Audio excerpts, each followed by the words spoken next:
చలికాలం బాగా చలిగా ఉంటూ ఉంటుంది కాబట్టి చాలామందిని ద్రవాహారాలని తీసుకోవటం మర్చిపోతారు, లేదా తీసుకోవాలి అని అనిపించదు. కానీ శరీరం మాత్రం యథావిధిగా పనిచేస్తూనే ఉంటుంది. ఆ మాటకొస్తే కొంచెం దీని బాడీ యాక్టివిటీ కాస్త పెరుగుతుంది ఇంటర్నల్గా. అంటే ఈ మెటబాలిజం పెరుగుతుంది, దానికి చాలా శక్తి అవసరం. కాబట్టి ఇది ఫ్లూయిడ్స్ రూపంలో భర్తీ చేయాల్సినటువంటి అవసరం ఉంటుంది. కాబట్టి ఈ చలికాలం మీరు తాగాల్సినటువంటి ద్రవాహారాలు ఏమిటి, వీటిని తెలుసుకోవటం అనేది చాలా ముఖ్యం. ఇలాంటి వాటిలో ముఖ్యంగా చెప్పుకోవాల్సింది కొబ్బరి నీళ్ళు. కొబ్బరి నీళ్ళలో పోషకాలు, ఖనిజాలు ఇవి ఎక్కువ. ఇవి శరీరానికి మంచి చేస్తాయి. ఈ సీజన్లో ముఖ్యంగా చెప్పుకోవాల్సింది పాలు గురించి. తప్పకుండా పాలు తాగాలి.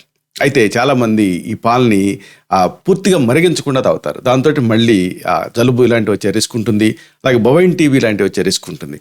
కాబట్టి పాలను బాగా మరిగించి అప్పుడు తీసుకుంటూ ఉండాలి. దీంతో కాల్షియం అందుతుంది. ఈ చలికాలం మీకు ఇబ్బంది లేకుండా ఉంటుంది.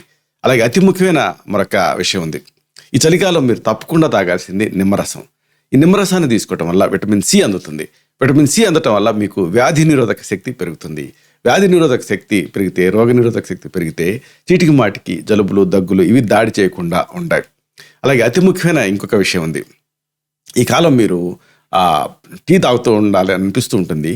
కానీ మామూలు టీ కంటే కూడా రోజ్ టీ, అలాగే మందార టీ, అలాగే షామామిల్లే ఇలాంటి హెర్బల్ టీలు, వీటిని మీరు తయారు చేసుకుని వాడుకుంటుంటే ఇవి మామూలుగా మీకు డిప్ టీ రూపంలో, టీ బ్యాగ్స్ రూపంలో కూడా దొరుకుతున్నాయి ఈ రోజులలో.